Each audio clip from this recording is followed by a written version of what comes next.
Number 2 is test for sulphite. Let's look at various reactions of sulphite. Here, sulphite, when it reacts with HCl, it produces SO2 gas.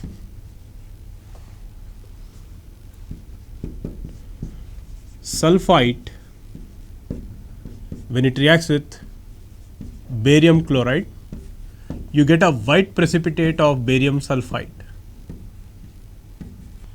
Sulphite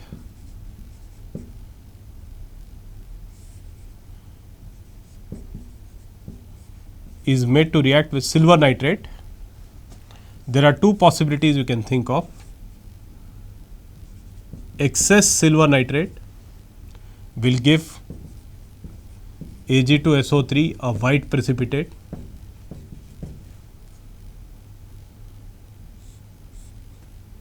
Limited AgNO3 will give a soluble complex AgSO3 minus, it's a soluble complex.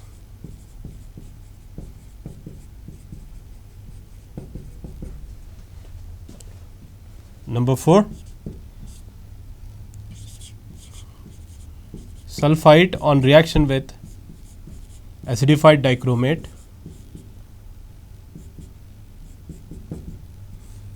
it will get oxidized to sulphate, and this will become Cr3 plus, which is a green colored substance. In a similar manner, sulphite decolorizes KMnO4, acidified KMnO4. It becomes sulphate Mn2 plus.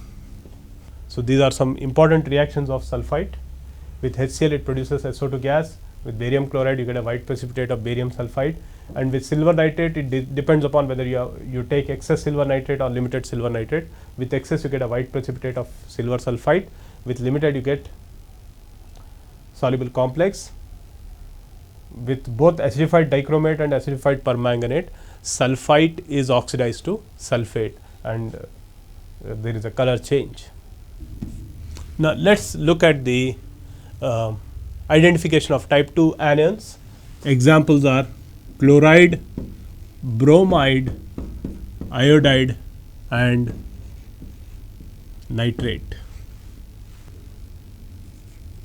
Salt containing type 2 anion, plus we need to treat it with sulfuric acid and slightly heat it.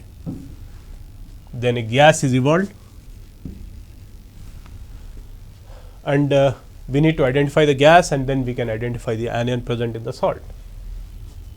Again we make a same tabular form. Gas evolved, tested with inference. If the gas evolved is HCl, it is tested with glass rod dipped in ammonia. You get dense white fumes. Inference is Cl minus is detected in this way. If the gas evolved is bromine, this is reddish brown fumes.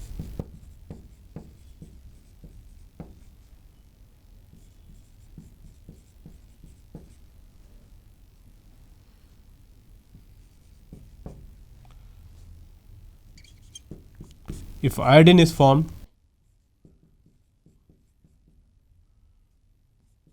violet fumes, I minus.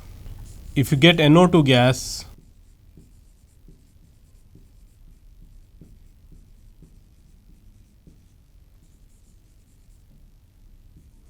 indicates presence of NO3 minus. These are the various possible changes for type 2 anions. We will take up one by one and discuss reactions of these anions.